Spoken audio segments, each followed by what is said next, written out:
Olá pessoal, tudo bem? Seja bem-vindo ao canal Pregando as Escrituras e você está em nosso podcast aqui do nosso canal.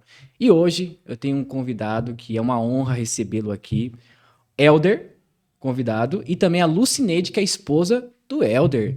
Então, eu não vou demorar muito aqui com o meu bate-papo, falando sobre o meu canal, nada disso, tá? O podcast é sobre eles, então vamos falar sobre eles. Então, Elder, conta um pouco sobre a sua vida, como que foi a sua infância, como que teve essa transição, e quando você teve esse sentimento que você viu que era gay e você depois queria ser travesti, como que foi?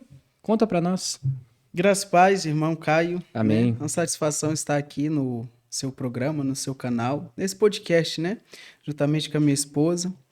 É resposta de orações, né? É resposta de súplicas, estar aqui. E eu quero louvar a Deus pela sua vida, por este canal, quero louvar a Amém. Deus por todos os irmãos inscritos, né? Colaboradores, aqueles que estão conosco todos os dias, né? Acompanhando, curtindo, de uma forma direta e indireta. E digo que a minha vida ela é um milagre nas mãos do Senhor. Porque hoje, tendo a vida que eu tenho, olhando para trás, eu me considero um vencedor, né? Amém. Eu nasci dentro de uma família umbandista, né? Meu pai, ele morreu com quase 25 anos de candomblé. Meu pai, ele foi um dos maiores bruxos, macumbeiros ali de dentro do meu estado. Sou de Rondônia, né? Não Rondônia. posso deixar de falar da onde é que eu sou. Sou de Rondônia, capital do estado de Rondônia, Porto Velho. Sou porto-velhense, né?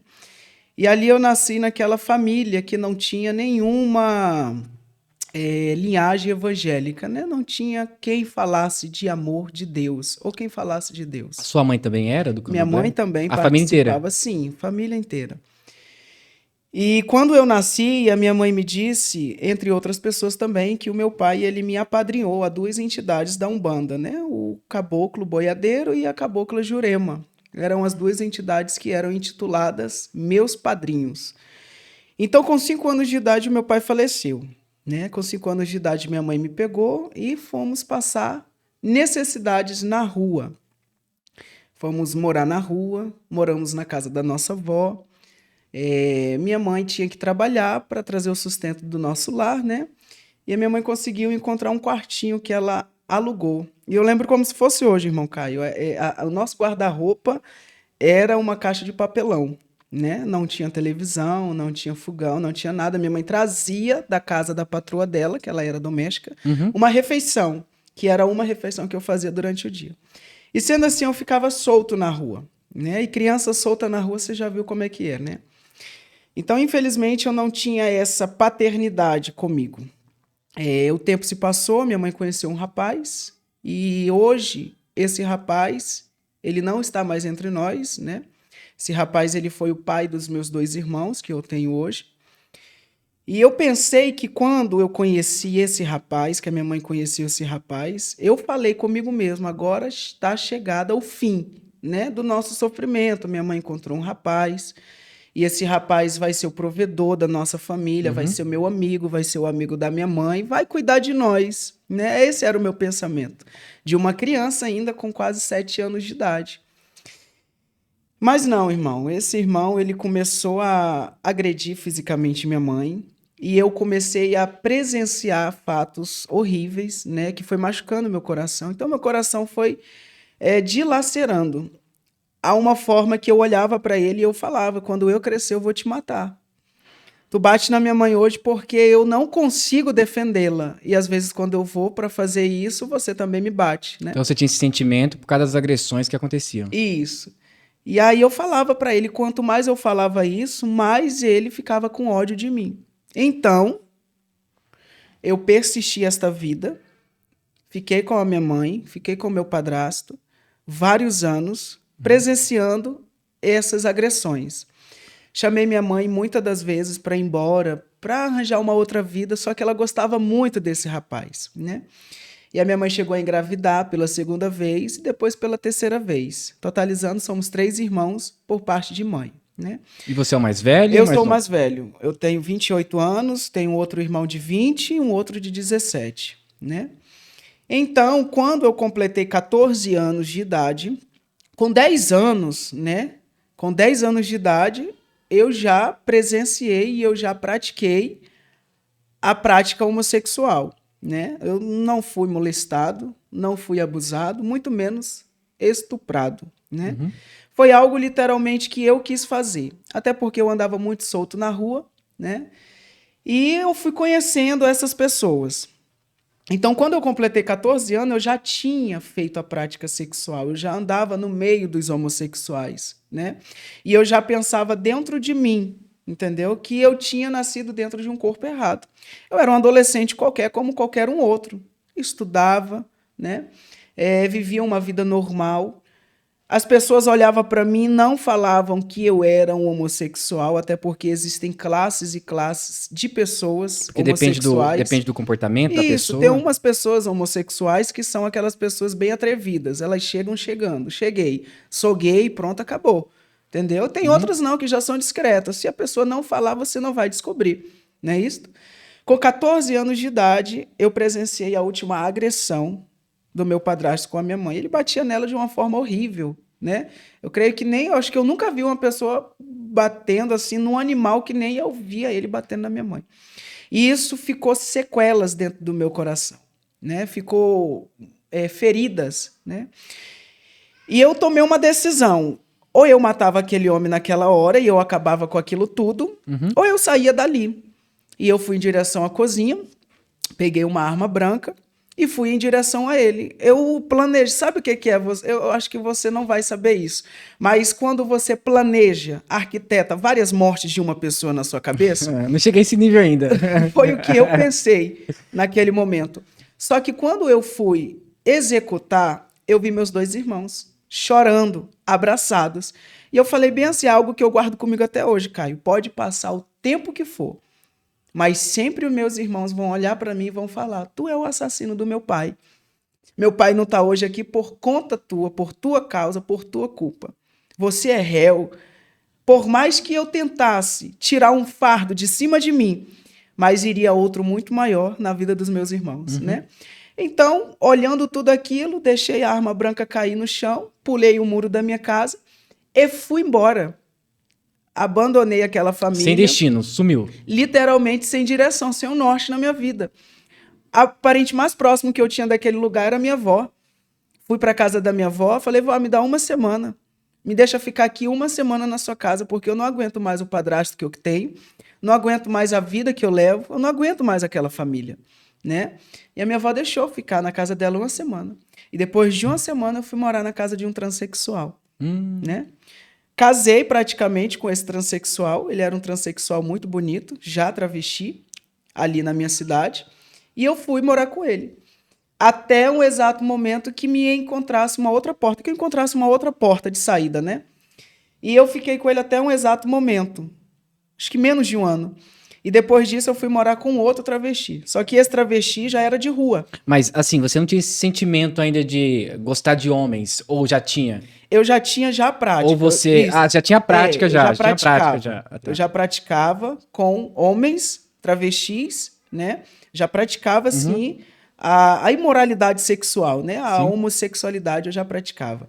Desde os meus 10 anos de idade. Então, quando eu saí da casa desse trans, que eu era casado com ele, eu fui morar na casa de um outro transexual. Porém, esse transexual, ele era meu amigo. E eu fui rapaz para casa dele. Com quase 15 anos, eu fui rapaz para casa dele. E eu falei que eu estava precisando de um lugar, eu estava precisando de uma ajuda, né? E aí ele me recebeu, esse rapaz, esse travesti, ele era casado. E ele me recebeu. E eu não tinha renda nenhuma, Caio. Eu não tinha dinheiro, eu não tinha nada, né? E eu falei: e agora? Eu vou viver do quê? Aí o transexual falou: vai pra rua, toma remédio, toma anticoncepcional, vira mulher. Você tomou hormônio feminino bastante? Sim, foi aí que eu comecei a tomar os hormônios femininos. Mas foi a partir da indicação Desse transexual. Foi. Ele que aplicou em mim, ele que aplicou o primeiro Aí foi tudo Perlotan. caseiro? Não... Foi. É tudo Na normalmente... farmácia. A gente ia Normalmente é assim mesmo que Isso. os travestis fazem? É tudo caseiro? Geralmente a gente ia na farmácia Uhum. e alguns farmacêuticos se impossibilitavam, não queriam aplicar, né? Falaram: não vou aplicar não. A gente comprava e aplicava em casa. Né? Então, toda semana eu tomava 3, 4 vezes remédios femininos e o pelo foi desaparecendo, o músculo foi desaparecendo. E o cabelo foi crescendo e eu fui tendo uma afeição feminina. Só que até então, eu era um rapaz, né?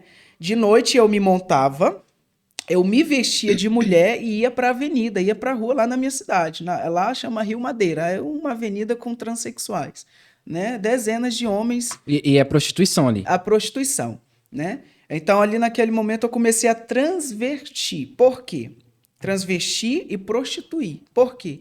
Porque eu não tinha mais a minha mãe para lavar minhas roupas, para comprar meus materiais escolares, para comprar minha comida, para prover a minha vida, né? Eu não tinha mais a minha mãe, não tinha mais meu padrasto, eu estava só eu e Deus e o mundo. O Deus ao qual eu não acreditava e não sabia, não tinha conhecimento. A palavra diz que a fé, ela vem do ouvir a palavra de Deus. E grandes exemplos que a gente tem na Bíblia foi por intermédio de ouvir a palavra.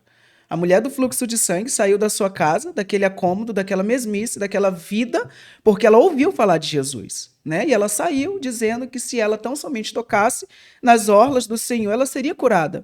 O cego, Bartimeu também, ele se levantou, lançou de sobre si a sua capa, porque ele ouviu alguém falar que quem estava passando ali era Jesus. Então, grandes exemplos na Bíblia a gente vai ouvir e a gente vai ver que ouviram falar de Jesus, né? Então, como eu ia acreditar, crer, se não tinha ninguém para me pregar? Sim. Se não tinha ninguém para falar de Jesus para mim? Então, eu comecei a descer na rua de prostituição e ganhar muito dinheiro, né? E eu falei bem assim, cara, para que estudar? Quando chegou a tirar em um dia assim, tipo assim, um dia você falou assim, nossa, hoje eu ganhei dinheiro. Quanto mais ou menos? Já foi em São Paulo, quando eu saí da minha cidade, que eu fiquei com 30 mil reais só numa noite. Só numa noite? Numa noite que eu cheguei de madrugada no hotel e eu falei bem assim, cara, eu tô rico. Que vida que é essa?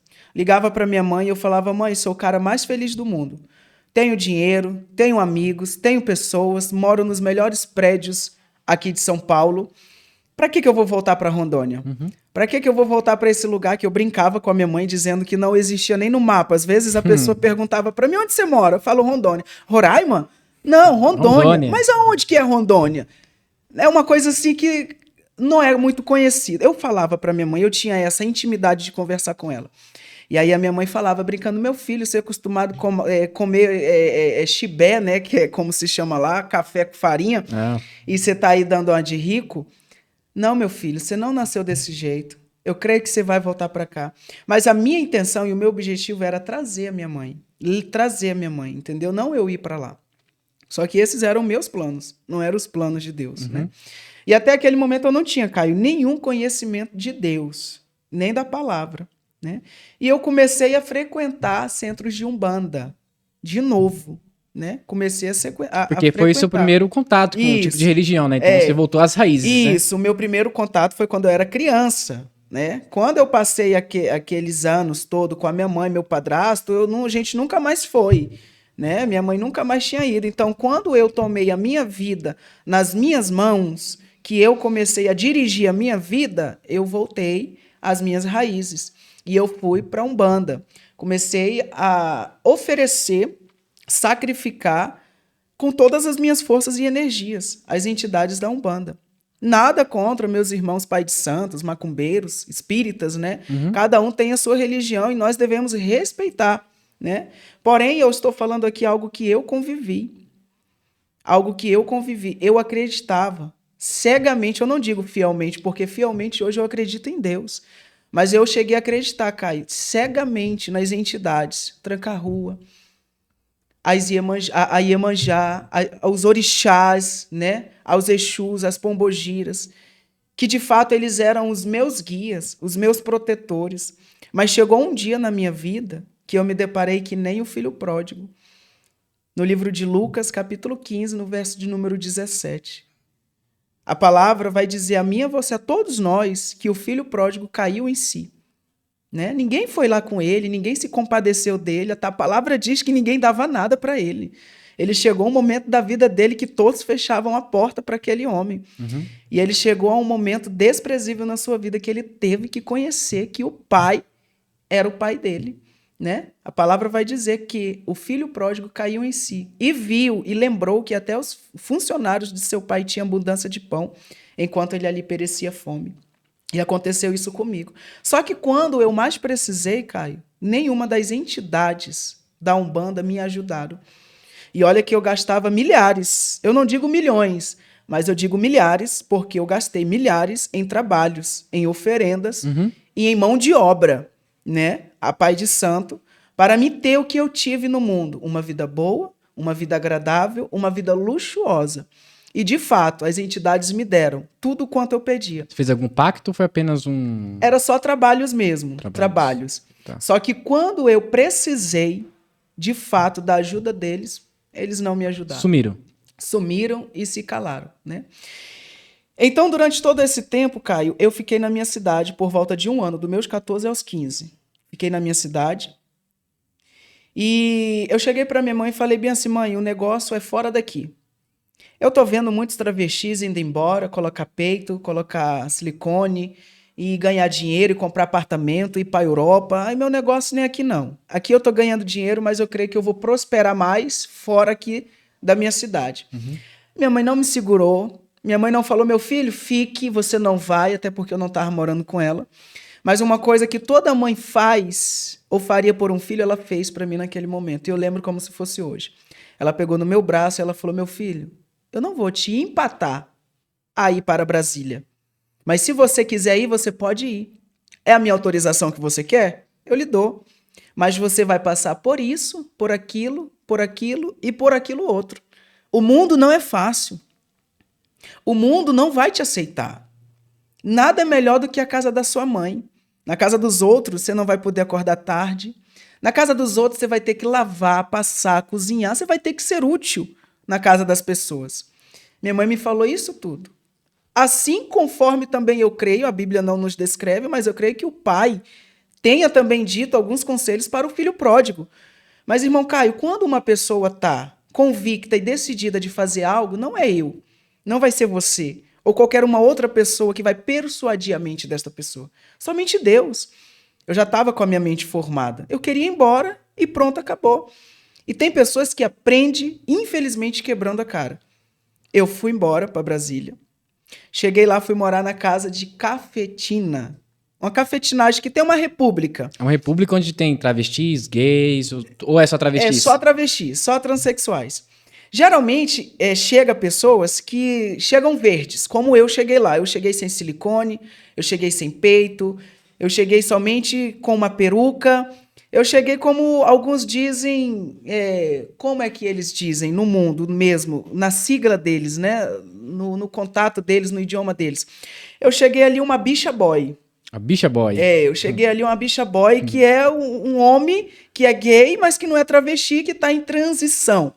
Está em procedimento de transição, entendeu? E eu fui muito humilhado. Por quê? Porque lá tinham travestis bonitos, né? Travestis europeus, que eram chamados de europeias, que já tinham suas plásticas, narizes feitos, silicone, prótese. E aí elas olhavam para mim e me desprezavam, né? Por eu ainda não ser ainda de fato um travesti, mas ser um gay. Então eu morei ali durante um tempo determinado, fui para outra casa de cafetinagem, em Brasília mesmo. De Brasília fui para Goiânia, de Goiânia vim para São Paulo, Rio de Janeiro, entre outros estados do Brasil eu fui conhecendo. Prostituindo e roubando os clientes na rua de prostituição. É engraçado que também eu cheguei aqui a fazer um podcast com o Flávio, né? E ele também, parece que ele depois começou a roubar também, né? Parece que isso é típico, né? É porque assim, ó, existem classes de travestis transexuais. Eu até fiz um vídeo concernente a isso no meu canal. Existem travestis, Caio, que não vai nunca fazer programa. Eles nascem numa vida boa, a família deles aceitam eles, a família deles investem neles, estudam, têm sua formação acadêmica. Eu conheço travestis hoje, doutores, né? Doutoras, aliás, né? Psicólogas, psiquiátricas. Eu conheço travestis que são formadas, nunca fizeram um programa. Não foi meu caso, né? Eu fui para a rua, eu fui sobreviver, eu fui ganhar o meu pão de cada dia do meu jeito, né? E quando eu descobri que eu não teria que me deitar com um homem para me ganhar 100, 150, 200 reais, mas sim eu poderia levar tudo que ele tinha, para que eu ia me submeter àquela humilhação? né? Então, quando eu conheci Brasília, eu conheci a marginalidade que tem dentro dos travestis. E a violência em Brasília De já é alta, ruas, né? Já é muito alta, né, a grande, violência, né? muito grande. E é uma cidade grande. Na minha cidade não tinha como eu fazer isso. Porque na minha cidade é só um ponto de prostituição. Se eu roubava ali, no outro dia eu ia estar ali do mesmo jeito, entendeu? Então era eu pedir para morrer. Porque hoje muitos travestis morrem por conta disso. Travestis de rua que roubam os seus clientes, né? Há um ditado certo, quem bate esquece. Quem apanha, Nunca nunca esquece. esquece. Ele vai lembrar da tua cara, aonde você for, entendeu? Então, assim, na minha cidade não tinha como eu ser o marginal, eu ser travesti roubando ali naquele lugar.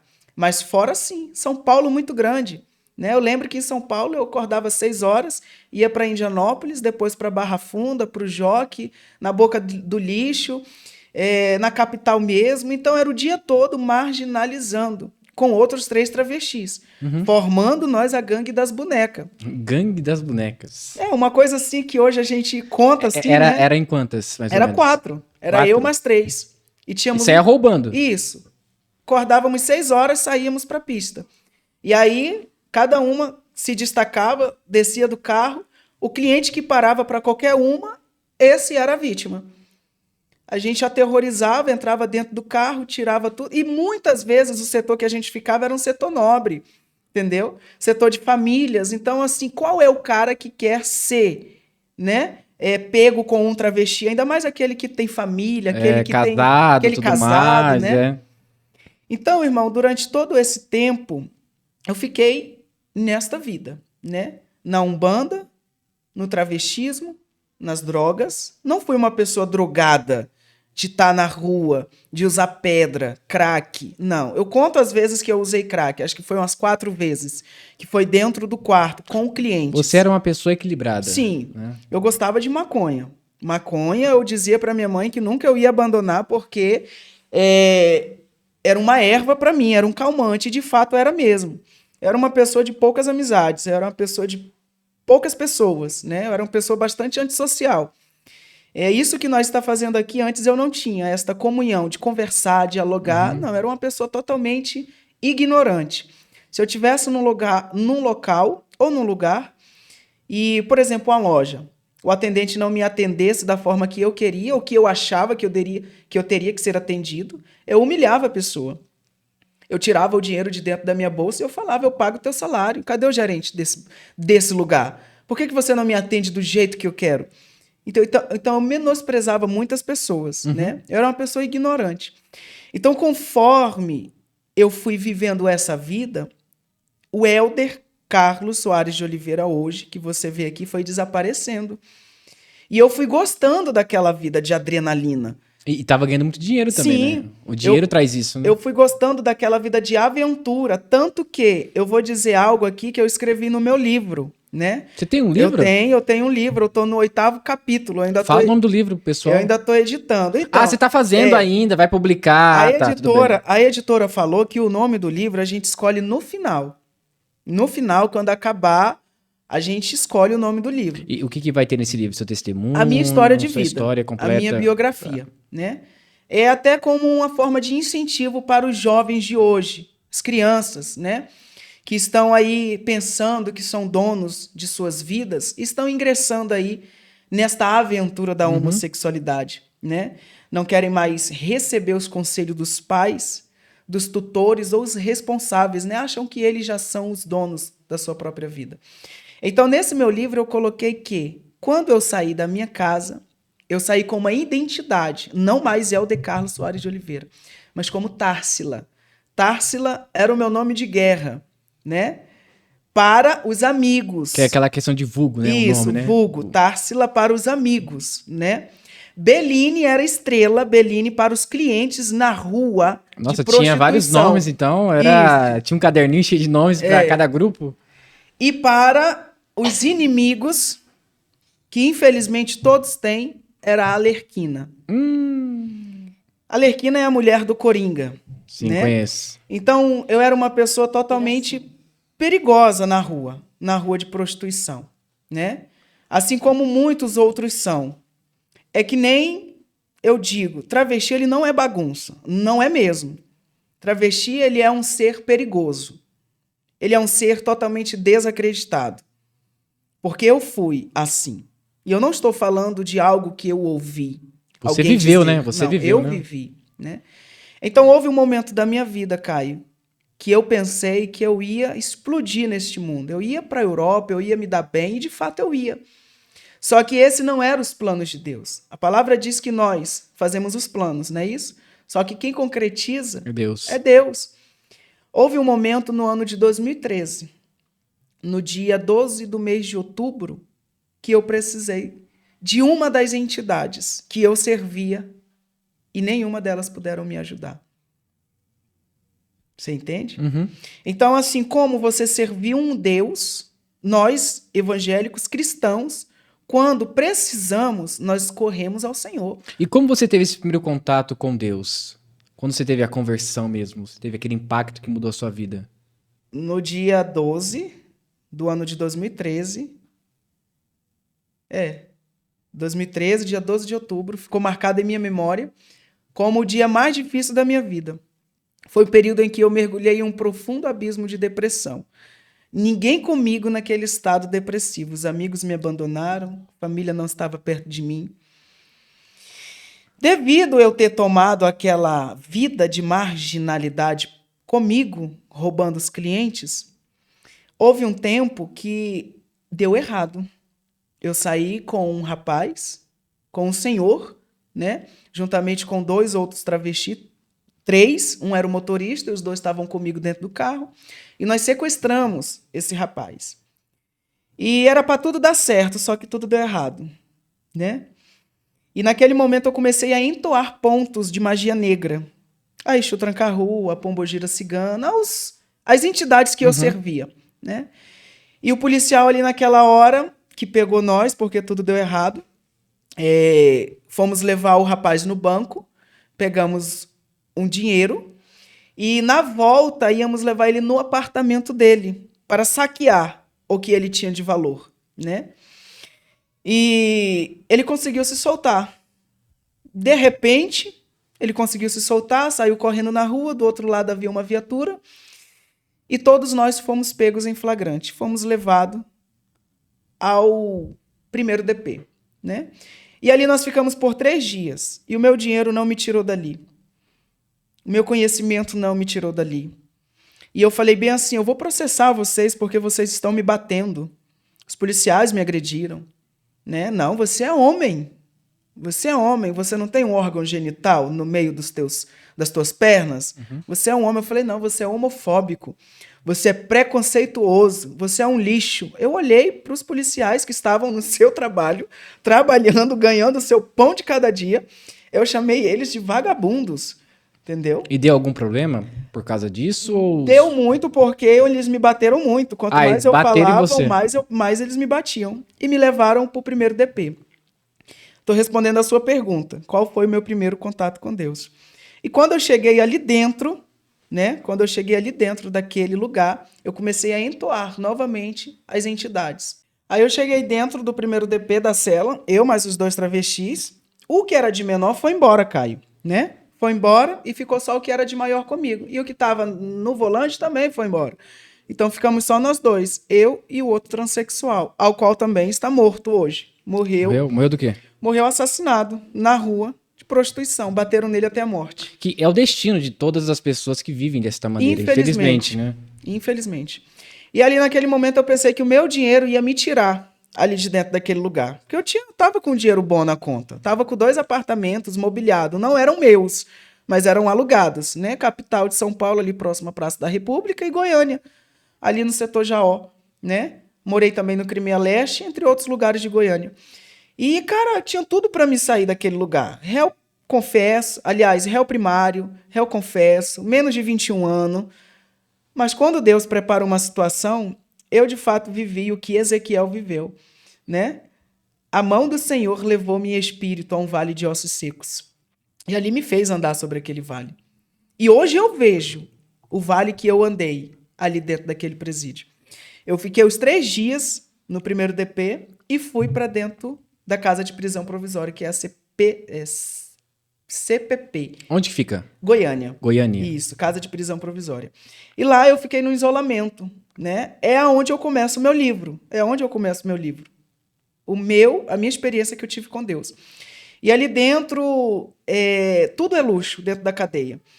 E quando eu cheguei dentro daquele lugar, tinha 400 presos numa ala e 2 compartimentos com 30 a 40 presos que não tinham convívio com os detentos da ala grande. Mas não tem uma separação? Por exemplo, você tá lá como travesti, não tem Não tem. Vai junto com os homens que estão lá naquele tempo, né, não tinha. Naquele tempo, os travestis eram homens e eram jogados ali dentro com os demais detentos.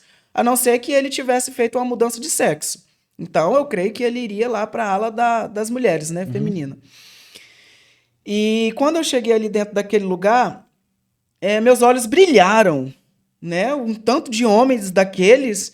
Falei, cara, eu tô no paraíso. Eu não cheio de homem, paraíso, né? Não, naquela vida, minha esposa me entende, eu já conversei com ela concernente a isso, entendeu? Eu não omiti nenhuma vírgula do que eu vivi na minha vida passada, quando eu casei com a minha esposa. Minha esposa casou comigo sabendo de tudo quanto eu aprontei na vida secular, entendeu? Então eu me senti num paraíso ali, né? Só que, porém, eu não tive convívio no meio deles, né? Veio lá o comando e falou bem assim, olha, infelizmente você não vai ter convívio aqui no nosso meio, porque teve outros travestis que tiveram aqui e bagunçaram o convívio. Os homens se apaixonaram e as mulheres ficaram com ciúmes, e enfim, vocês vão ficar aí no isolamento, que é da gente também, só que a gente vai fortalecer vocês aí. Beleza, eu fiquei lá nesse compartimento de 3 celas, um banheiro, que se chama boi, e uma cama de pedra de solteiro que servia para o mais velho da cela. E no apertado dormia 30 a 40 pessoas, né? No chão, literalmente. E eu fiquei 1 mês, 2 meses, 3 meses, 4 meses, 6 meses, 8 meses, 1 ano, clamando às entidades. E elas silenciadas. Fiquei 2 anos. Fiquei sendo o mais velho ali daquele lugar, daquele recinto. Os comandos maiores da ala foram vendo o meu cotidiano, foram vendo a minha caminhada, que eu estava pelo certo, viram que eu não tinha visita, viram que eu não tinha, como eles dizem, corre no mundo ali, né? E eles me proporcionaram a comercialização das drogas, para mim estar comercializando. Ou seja, eu tive um conceito ali dentro da cadeia. Dentro da cadeia. Isso. E aí eu comecei a comercializar, minha vida foi ficando boa. O meu dinheiro que eu tinha guardado na rua com a prostituição eu já tinha gastado, né? E aí eu lembro como se fosse hoje, cara, eu comprei um celular para mim, né? As coisas foram começando a melhorar, droga ali dentro da cadeia estava dando dinheiro, e eu comecei a traficar ali dentro, né? E aí eu comprei um celular para mim, a polícia especial entrou como um de seus trabalhos normais, fizeram a revisão, a vistoria, e encontraram o celular, né? E eu fui levado para o castigo, já com 2 anos e 8 meses. Aliás, com 1 ano e 8 meses. É isso, 1 ano e 8 meses eu fui levado para o castigo. E aí eu passei 2 meses numa cela, isolado. E aí, durante esses 2 meses, foi que eu tive um encontro com Deus. E como aconteceu? Tinha uns irmãos de uma igreja determinada que iam lá no presídio e falavam de Jesus, e falavam de Deus, e falavam do Senhor, que Deus iria quebrar, que Deus iria destruir todo jugo, corrente, cadeado, tanto que a primeira campanha que eu fiz na minha vida foi Isaías 45. Eu irei adiante de ti, endireitarei os teus caminhos tortuosos, quebrarei os ferrolhos de bronze e despedaçarei as correntes de ferro. Eu aprendi este capítulo lá dentro e comecei a escrever meu livro ali dentro daquele lugar. Eu fiquei 2 meses, era o meu castigo. Quando deu 2 meses, era para os agentes me tirar de dentro daquele lugar. Só que eles não me tiraram.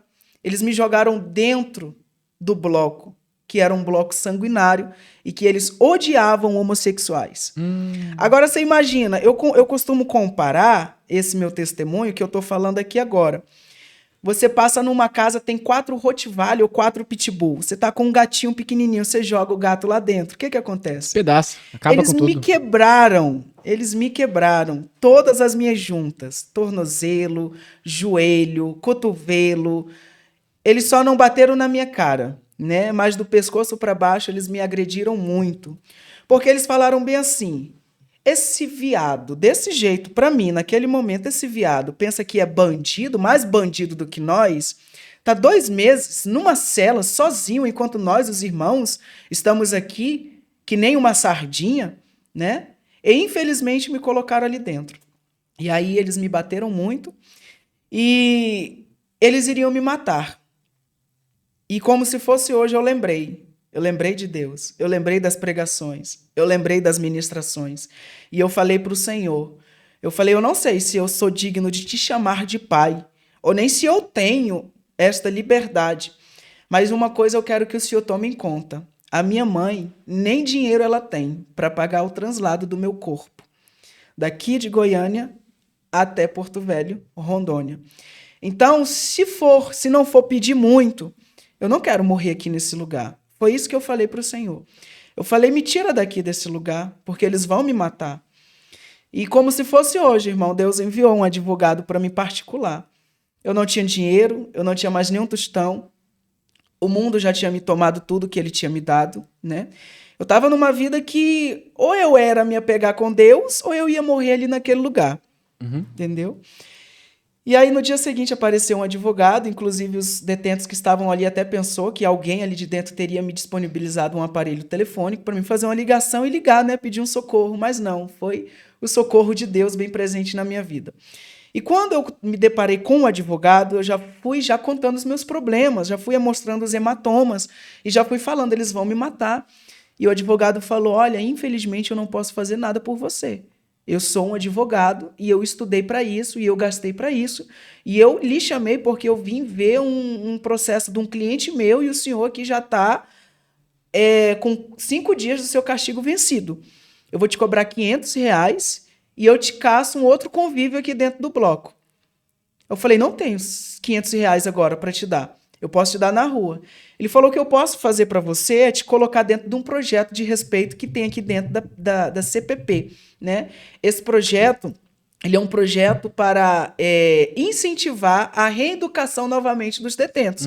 Lá você vai trabalhar, lá você vai ter remuneração de pena e lá você vai ganhar um salário que você pode me pagar. Aí eu falei, o que nós estamos esperando? Pode me levar para lá. E aí ele me levou. Quando ele me leva para lá, o diretor já conversa comigo, me manda eu assinar um termo, né? Porque lá era proibido totalmente celular, faca, droga, extorsão, entre essas coisas que eram liberadas nos blocos, né? E ali naquele momento eu me senti abraçado por Deus, né? Eu me senti abraçado pelo Senhor. Só que, detalhe, o diretor falou bem assim, você aqui vai ser quem você é. Você é a Társila, você vai ser a Társila. Você vai andar com seu cabelo solto, você vai usar seus produtos de beleza. Você só não vai ter relações sexuais com os detentos aqui dentro do presídio. Aqui você vai ter a sua história até você ir para a rua. E aí eu comecei a trabalhar. Com 4 meses, irmão Caio, Deus falou comigo. Eu já não estava usando droga, eu já não estava mais praticando a imoralidade sexual, né? E Deus falou comigo, de sábado para domingo, eu já estava trabalhando. E eu levantei com aquela voz no meu ouvido. Eu não estou contente com as tuas atitudes. E quando eu me acordei, eu me deparei ainda com essa voz, que nem Samuel. Foi nítido a voz. Eu não estou contente com as tuas atitudes. 3 vezes eu ouvi essa voz. E eu levantei, olhei o relógio e era 3 horas da manhã. E eu falei bem assim, quem é que está falando comigo? Ou é Deus ou é as entidades. Eu tinha uma Bíblia que o pastor da igreja determinada tinha me dado. Estava cuidando de mim. E eu peguei e levantei essa Bíblia para o alto e eu falei, se foi o Senhor que falou comigo, Deus, eu quero uma confirmação na tua palavra. Porque os crentes falam que quando o Senhor fala, eles pedem uma confirmação na palavra e o Senhor confirma na palavra. E minha Bíblia, sem nenhum tipo de marcação, eu abri em Coríntios, que diz que os assassinos, os idólatras, os feiticeiros, os efeminados e os homossexuais não herdarão o reino de Deus. Pronto. Aquilo ali foi um tapa na minha cara. Eu não estou contente com as tuas atitudes e sem nenhum tipo de marcação na minha Bíblia. Até porque quase eu não lia. Deus falou comigo naquela palavra. Meu dedo foi lá direto.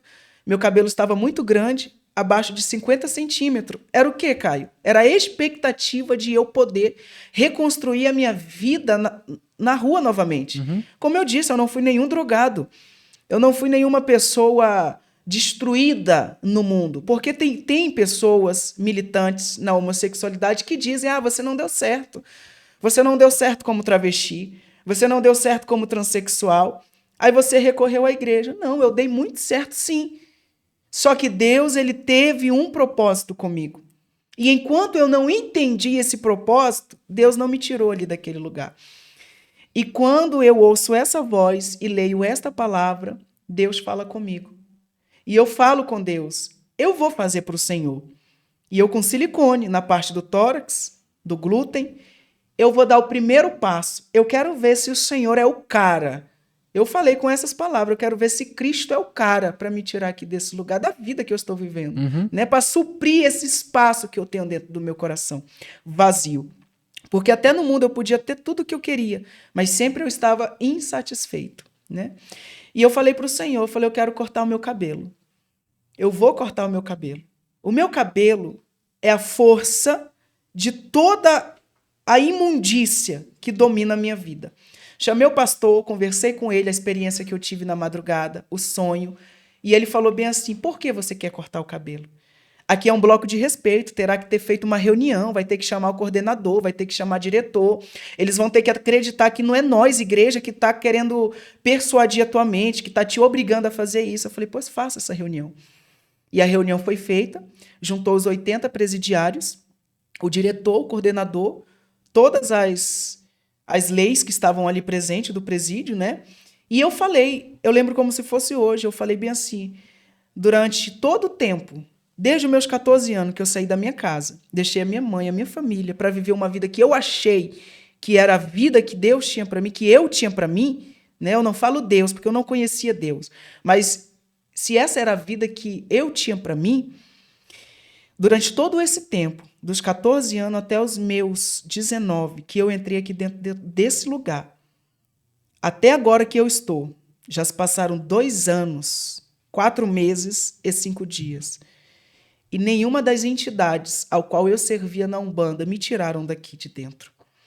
Então, diante a todos os irmãos aqui presentes, eu quero dizer que eles são fracos, eles não têm poder e eles são mentirosos. Porque eu fiz tudo para eles na rua. Eu ofereci, eu sacrifiquei e eu acreditei. Eu praticamente dei minha vida pelas entidades. Eu conversava com elas nos terreiros. Era como se fossem as minhas amigas, meus amigos. Eram as entidades dos espíritos que eu confiava. E quando eu mais precisei aqui, eles me deixaram na mão. Então, diante a toda essa verdade, eu quero dar um voto de confiança a Jesus Cristo. Eu quero ver se de fato ele pode mudar o quadro da minha vida. Você fez um teste, então. Eu fiz um desafio. Eu desafiei Jesus naquele momento. E quando eu aceitei a Jesus naquele momento, eu cortei o meu cabelo. Deu mais de 350 gramas de cabelo. Eu cortei meu cabelo e fiquei 1 hora no espelho me olhando. O que eu fiz?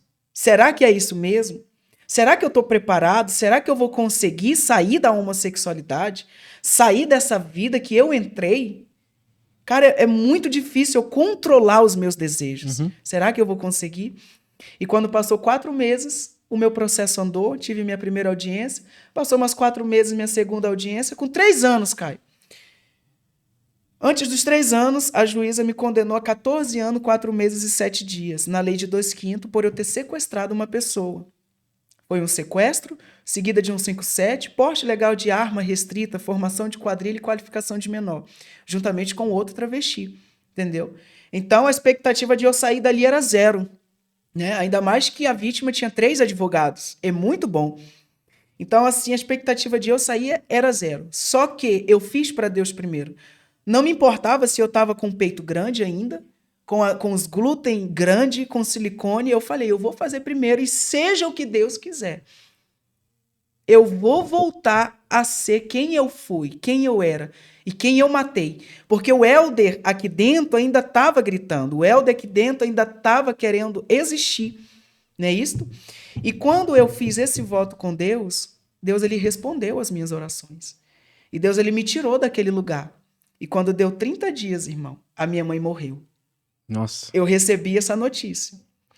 Eu poderia me afundar no luto. né? Naquela situação horrível que eu estava vivendo. Ah, Jesus para quê? Jesus levou a minha mãe. É que nem um filme que eu assisti. Deus não está morto. O professor ateu, ele era ateu por conta que Deus disse um não para ele. Então nem sempre Deus vai dizer sim para nós, né? Temos que estarmos preparados para o não de Deus. Uhum. Então, recém-convertido, novo de tudo, ainda em Goiânia, Anápolis, interior, eu recebi a notícia que a minha mãe havia falecido. E, por incrível que pareça, a minha mãe, ela foi a única pessoa que conseguiu caminhar nas terras do meu coração. Ela foi a minha psicóloga, ela foi a minha psiquiatra, ela foi a minha amiga, ela foi a minha confidente. Ela foi a pessoa que conseguiu conversar comigo, né? No mundo ao qual eu vivia. Uhum. E como se deparar com essa notícia? O Espírito Santo, Caio, ele me convenceu a fazer o que eu não queria fazer naquele momento. Pensando que eu estava fazendo porque eu estava querendo. A minha vontade era de ficar. A minha vontade era de me transvestir de novo. A minha vontade era de voltar para a vida da homossexualidade. Mas eu falei não. Eu fiz um voto com Deus. E Deus, ele é sério. Assim como eu velava muito as entidades e levava a sério tudo quanto eu fazia, eu tenho que fazer melhor para Deus. Deus, ele me tirou daquele lugar. Deus, ele me tirou do lamaçal do pecado. Deus, ele me deu uma dignidade novamente. E eu vou. E eu fui 3 dias de Anápolis a Porto Velho. 3 dias de ônibus. E quando eu cheguei lá, eu tive um choque térmico, porque Anápolis já é centro-oeste, né, Goiânia? Uhum. E lá na minha região já é região norte, o sol é muito quente. E eu tive ali um choque térmico, tanto de realidade quanto de físico, né? Quando eu olhei assim e falei, o que eu estou fazendo aqui nesse lugar? Sem nenhum real eu cheguei na rodoviária da minha cidade. Comecei a pedir. Eu digo que quem tem boca vai a qualquer lugar, né? Falei, minha história é essa, minha mãe morreu, eu não tenho nem um real. E eu fui contando a minha história, e uns foi me dando 2, R$1, 50 centavos. Peguei um mototáxi com uma mala enorme e fui parar na casa da minha mãe. Quando eu cheguei na frente da casa dela, imagina a minha cara durante 12 anos que eu presenciei, que eu vivi a homossexualidade durante todos esses anos. Eu estar na frente da casa da mulher que mais me amou, que mais me cuidou, que mais acreditou em mim e me defendeu, sendo que ela não estava mais ali. Eu comecei a chorar e eu não encontrei paz naquele lugar. E uma coisa que eu não falei para você, Caio, mas eu deixei para falar aqui na hora, foi que quando eu decidi entrar dentro da casa da minha mãe, eu também tomei uma decisão de voltar. Mas quando eu decidi voltar, algo que eu creio que foi Deus me permitiu ficar naquele lugar até as 4 horas da manhã. Eu fui na rua de travestis, fui conversar com aquelas pessoas que eu conhecia, fui contar minha história. Fulano, o que está acontecendo contigo? Tu cortou o cabelo? Tu tá na igreja? Aí eu falei, eu não sei ainda se eu tô na igreja. Eu não sei ainda se eu acredito em Deus. Eu sei que eu fiz um voto com o Senhor, mas Deus levou a minha mãe e eu estou muito em conturbação.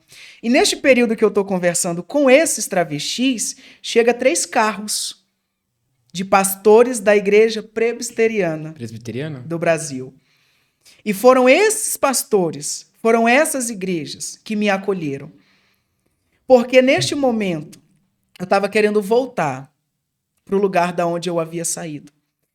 E eu cheguei para eles e falei bem assim, vocês são de fato crentes, cristãos, servidores do evangelho ao qual vocês pregam? E o pastor falou sim, mas por que essa pergunta ousada? Não, porque diante de tudo que eu vivi, eu já vi de tudo, irmão. Eu já vi pastores sem vergonhas, eu já vi cristãos que não fazem jus àquilo que pregam. Eu já vi de tudo, por isso que eu estou te perguntando.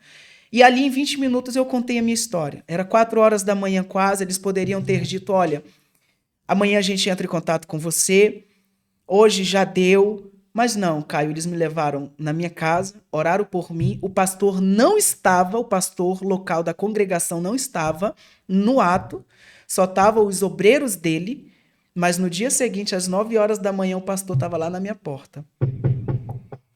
Oi, meus obreiros estiveram aqui e hoje eu quero te conhecer. A nossa igreja fica localizada no bairro tal eu posso vir te buscar. Nos dias tal vai ser os dias de culto, eu e minha esposa pode vir te buscar. Ele fez uma pergunta muito importante para mim naquela manhã. Ele perguntou se ele poderia cuidar da minha alma. Ele poderia cuidar da minha pessoa. Ele orou por mim. E ele falou bem assim, olha, Helder, a partir de hoje você não está só. A sua mãe morreu, você não tem pai, mas o Senhor, ele é pai de todos os órfãos. Amém. Ele é juiz de todas as viúvas. E eu quero dizer que eu sou teu amigo. E esse pastor, ele foi me ensinando, Caio, como sentar, como andar, como comer. Eu tinha muitos trejeitos, muitas mazelas e sequelas da minha antiga vida. Só que eu tive uma pessoa que Deus colocou no meu caminho. E quando eu me sentava de uma forma totalmente errada, ele me falava, Helder, não é assim que se senta, meu filho. Não é assim que se fala. Você se fala assim. Você não é mais aquela criatura. Aquela criatura morreu. Então, durante um tempo determinado, eu participei dessa igreja presbiteriana, né?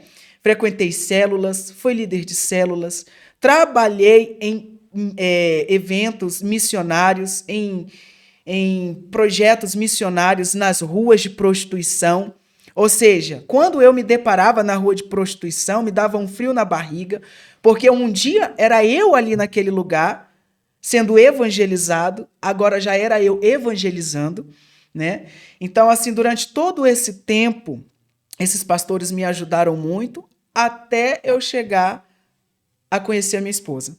Antes de você falar sobre a sua esposa, eu queria que ela contasse um pouco sobre o testemunho dela, né? Como que foi a sua infância, como você conheceu Cristo, se foi a partir da sua mãe, do seu tio ou de alguém que você conhecia. Lucineide, conta um pouco para nós o testemunho, como que foi a sua vida. Eu sei que vocês são assembleianos, correto? São assembleianos, pentecostais. Então conta um pouco como que foi a sua infância, a sua juventude, como que você conheceu Cristo, ou a sua família já era crente ou algo do tipo. A parte de Senhor, irmãos, a Caio Modesto, né? Todos desse canal, né? A meus irmãos também no nosso canal, nossos seguidores, né? E meus irmãos de Rondônia, né? Grande abraço. Deixa eu falar para você. Na verdade, Caio, a minha família toda era católica. Católica. Católica Raiz. roxa. E eu também era católica roxa. Daquelas de, como eu fala, coroinha, tudo. Católica, Comunhão, apostólica, romana. romana e praticante. Comunhão, Tudo- Eucaristia, Crisma, né? Só que aos meus 14 anos de idade, os evangélicos da Assembleia de Deus sempre tem esse negócio de fazer culto nos lares, né? Uhum. Como se fala, um culto ação de graça. E eu tinha acabado de perder minha avó. Eu tinha 14 anos, ia para fazer 15. E aí eu fui para esse culto, muito deprimida, muito chorona, né? Tinha acabado de perder um ente querido. E aí fizeram para mim esse apelo, se eu queria aceitar Jesus, né? E aí eu fui lá na frente, aceitei, só que eu não podia continuar na igreja evangélica por conta que a minha família era toda católica, né? Tinha toda uma tradição na minha família, né? Fazer catequese, Eucaristia, Crisma, né? Eu fiz tudo isso. E aí eu tive que voltar a morar com a minha mãe, né? Que uma época eu morei com meus avós, né? Eu e meu irmão. E eu fui morar com a minha mãe novamente. E lá eu não tive aquele acompanhamento, né? De uma pessoa, eu vou te levar para a igreja, né? Para você ir comigo. Mas eu não tive esse acompanhamento. Fui morar com a minha mãe e perto da minha casa tinha uma igreja. Ainda existe essa igreja lá ainda, que é a Santo Antônio, né? Os católicos. E aí eu participava lá dessa igreja e fiquei até meus 18 anos, né? Na igreja católica, dava aula para as crianças, aquele tudo ali. Aí com o tempo eu saí. E eu tinha algo, quando eu passava por uma cruzada dos evangélicos, eu dobrava a rua, sabe? Parecia assim que o inimigo sabia do meu chamado com Deus, né? Mas assim, sempre sabe aquela coisa assim, não, eu não vou me aproximar, né? Eu vou por aqui, eu saía. Eu tinha uma dobrando. superstição, assim. Não queria passar pelos crentes, né? E aí, eu vim ser com Jesus depois já de muito tempo, acho que com meus 30 anos de idade já, né? Nessa época, né? Não é que eu seja assim, assim, uma pessoa bem madura na idade, né? Bem mais madura na época. E aí eu pensei assim comigo, eu fui para um culto com a minha mãe, eu era uma pessoa que gostava de balada, né? De ir pra festa, muito animada, tudo. E aí eu tive um encontro com Deus nesse local. Eu ouvi uma voz que falou comigo assim: esse lugar é para você. Você não pertence mais a esse lugar. Sabe quando você vai para um canto e as pessoas estão ali felizes e você já se sente desanimada, né? E eu me senti dessa maneira. Chegava ali, já não me encontrava mais alegre, né? Nada me deixava feliz. E aí eu escutei uma voz falando comigo que eu não estava naquele lugar, aquele lugar não era para mim. E aí eu fiquei procurando essa voz, né? Me achei estranho. Então, assim, tudo perdeu a graça para mim a partir daquele momento. E aí uma vizinha, minha tia, começou a ir para a igreja. Olha, a primeira católica da minha família começou a ir para a igreja. E ela falou assim para mim: filha, tá tendo culto na Assembleia dos Jovens, eu quero que você vá lá assistir. E eu sempre dando desculpa, né? Ah, hoje não vai dar, eu tô ocupada, tal. Até que um dia eu tomei coragem e fui. E aí eu tava num local assim, que é tipo um sítio, que eles fazem essas festinhas assim, né? Tipo um retiro ou algo tipo? Não, é festa assim do mundão mesmo. Ah, festa do mundão. É. Eu não era da igreja ainda. E aí eu lembrei do compromisso que ela tinha me falado, né? E eu peguei e fui no culto. Aí eu falei, vou naquele culto daquela igreja. Quando eu cheguei lá, eu me encantei com a igreja. Vi os ciclos de oração cantando, as crianças, os jovens, né? E aí eu fiquei ali, olhando aquele culto e senti algo assim, muito impactante, né? E fui embora. Só que da minha mente, os cultos só eram no domingo. Então eu virei uma crente domingueira. Todo domingo eu estava ali. Ia para os cultos, mas o pastor não fazia o apelo para mim. E foi passando o primeiro mês, segundo mês, terceiro mês, eu sempre ia no culto. Tipo assim, ele queria me deixar bem à vontade naquele culto, né? E aí eu não tinha roupas adequadas para ir para a igreja. Foi aonde eu comecei a trocar minhas vestes, né? Que eu tinha por saia, vestido, essas coisas. E aí eu comecei a ir para os cultos. Só que eu tinha um problema. Eu falo isso, né? Eu gostava de tomar uma, duas latinhas, não era muito, mas eu tomava, né? Dançava, me divertia ali. Aí quando chegava a hora do culto, de domingueiro, eu queria estar ali, no culto, né? Aí eles falavam assim, mas você vai pro culto hoje? Eu falei, vou. Mas você acabou de dançar e tudo. Ah, mas eu quero eu quero ir. Chegou essa hora, eu quero ir pra igreja, né? Eu ia, algo assim que me posicionava, você tem que ir pra aquele lugar, né? E aí eu chegava lá, aí as irmãs me abraçavam na portaria da igreja. Eu falo assim, que eu fui ganha pelo um abraço. Aquele afeto, né? Aquela comunhão, Foi. né? Eu fui acolhida naquele lugar. E aí essa irmã, o nome dela é até Irmã Diva, nome da minha mãe. Ela me abraçou. E aí eu senti aquele cheirinho assim de bebida, né? Que a gente. Eu não era aquela pessoa cachaceira, mas assim. Tem aquele povo que fala assim: vou tomar uma pra me alegrar, duas pra me alegrar, pra ficar alegre, né? Esse era eu. E aí eu peguei e fiquei com vergonha, me senti envergonhada, né? Porque eu senti o cheiro e ela me abraçou, né? E eu falei: não, a partir de hoje eu não vou mais beber. Parei, aí já parei. Comecei a ir para os cultos na semana, na terça, na quinta, no domingo. E comecei a ser útil na igreja ali. Gostava de fazer eventos, né? De organizar as coisas, estava ali no meio, na portaria, ajudando. E aí teve o apelo, né? Na igreja, que teve uma festividade, e eu fui com a minha mãe. Aí você vê, nem todo mundo que está vestido de crente é crente, né? Tem uma diferença. Você está ali, está visitando, mas tem pessoas ali que nem todos são crentes, né? Que tá com a roupa de crente, mas não tá, né? E eu tava ali me enquadrando, não era aquela crente convertida, mas eu tinha aquele temor de estar na igreja, eu queria estar ali. E minha mãe tava comigo, eu falei, aí o apelo veio novamente. Eu esperei 8 meses pelo apelo.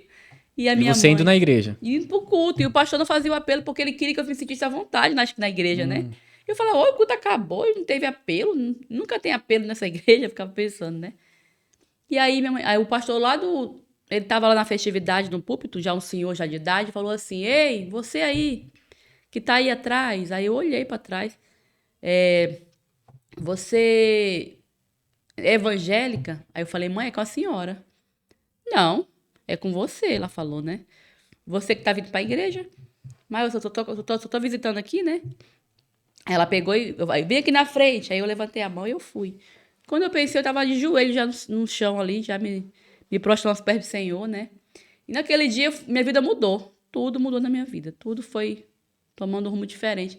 E através de mim foi meus irmãos. Hoje meu irmão é pastor também, Ah, então, a partir de você, outras conversões aconteceram na sua família. na minha família. Tipo assim, aquela pessoa errada deu o primeiro passo, né? E aí a Lucineide mudou, agora é evangélica, eu não acredito nisso. Essa mudança, eu só acredito vendo. Aí foi eu para a igreja primeiro, aí foi meu irmão, aí foi a mulher dele. E ele me chamava de louca, dizia assim que eu era doida. Tu é doida? Só quer saber desse Jesus aí, de glorificar, de falar aleluia e falar glória a Deus. Pra que esse fanatismo, né? Meu irmão era bem. Aí eu falava assim, mano, você que é Jesus, já tem Deus no meu coração. E eu chamei a esposa dele para ir pro culto comigo, mais um culto no lar. E ela me acompanhou. Chegou lá também, ela estava afastada também da igreja, e ela era quando era criança também, né? Quando ela foi criança. E ela foi comigo para esse culto, e ele brabo com a gente, porque nós tínhamos ido para a igreja. E lá ela aceitou Jesus também. E aí eles foram pro culto de uma festividade também. A pastora chamou ele, e ele falou assim que já tinha Deus no coração dele. Sabe? E ele tinha um coração muito duro. E assim, eu tive o prazer de ver ele glorificando a Deus, né? Um dia que eu estava no culto junto com ele, ele aceitou Jesus e foi algo sobrenatural, né? Ele falando em mistério, foi batizado já com o Espírito Santo, foi uma benção naquele Legal. culto. E aí já não foi só eu sozinha, né? Já foi o meu irmão, já foi a minha cunhada, né? E depois foi a minha outra irmã, né? A Leiciane, que hoje também é casada com segundo dirigente também, né? Então, assim, todos os evangélicos, né? Minha mãe também aceitou Jesus depois, só que ela tá caminhando, né? Mas ela tem fé, né? Ela acredita no Senhor, né? E aí, o meu padrasto veio para Jesus também. Então, assim, aos poucos, né? Todos vieram para Jesus, né? De uma família católica, né? Assim, nada é impossível, né? Ninguém ficou no catolicismo ou alguém ficou? Não, tem um irmão meu ainda que não é. Que não é É crente, só tem praticante esse. roxo ainda? Hã? É praticante roxo? É, ainda é católico roxo. Ainda é. E sempre eu converso com ele, até uma assim, né? Mas há um respeito e tudo mais. É, mas ele respeita, ele vai pro culto, convida, ele vai, né? Fala, vai pra igreja, ele vai. Então, assim, quando eu entrei na igreja, eu fiquei uma temporada na Assembleia Missão, né? Que eu já tenho quase 11 anos de ministério. E aí eu fui, por conta, quando eu conheci o Helder, né? No outro ministério, Luz Divina, né? Que a gente estava, na Luz Divina, qual eu fui cantar nessa igreja, congregava nessa igreja também. Né? É um processo que a gente passou, né? Foi quando ele chegou da minha cidade, onde eu morava, em Rondônia, Guajará-Mirim, né? Quando eu conheci ele na igreja e fui louvar lá, e na época ele ficava na portaria da igreja, recém-chegado na cidade. E eu falei com a pastora, falei, pastora, esse jovem, tá aqui comigo uns dias, umas temporadas, não sei se você vai contar isso, eu conto. Pode contar. E eu É o falei encontro? Hã? É o encontro que vocês tiveram? O primeiro Sim. encontro? É, nosso encontro já. E aí, Deus tinha me mostrado que ia chegar um homem de terno e com uma mala, né? Só que eu não vi o rosto dele. E eu vi o marido da pastora junto com esse rapaz. Só que eu não sabia que era o Helder, chegando na cidade. E eu tinha uma amiga na época que dizia assim, você vai casar, mas é com um rapaz de fora, de outra cidade, porque Deus está preparando para você algo melhor. E eu assim, não vou me casar agora não, quero só fazer a obra, né? Quero ficar tranquila. E aí, quando eu vi o Helder na igreja, o Helder era muito franzino, muito magro. Eu olhava para ele assim, parecia que ele tinha 15 anos de idade. Eu dizia, não, esse menino é muito novo, deve ter uns 15 anos. Eu estava num grupo de jovem também, né? Bem dedicado na obra de Deus. E aí eu falei para a pastora, eu senti de Deus de abençoar aquele jovem. Eu comprei um cinto, eu posso abençoar ele? Ela falou, pode, A mãe dele já morreu, o pai também, e ele é ex-travesti. Eu olhei assim, falei, será? Nem parece, né? Não tinha jeito, nada, né? Ele bem masculino mesmo. E aí eu olhei pra ele, dei o presente pra ele e tudo. E sempre que eu ia na igreja, ele pegava na minha mão e apertava e dizia assim, seja bem-vinda, né? Eu olhava dentro dos meus olhos. Ele era bem ousado, ele daí é uma pessoa ousada, né? Acho que é por isso que a gente tá junto. E assim, eu olhava pra mim, dentro dos meus olhos dizia assim, seja bem-vinda, cantora, né? E eu olhei pra ele assim, esse menino é tão ousado, né? Isso que eu falava. Aí a minha amiga falou assim, esse aí vai ser teu marido. Eu falei, tá doido? É de brincadeira. Quem que falou isso? Hã? Quem que falou isso? Que seria Uma essa amiga minha falou, esse aí vai ser teu marido. E até que ele é bonito.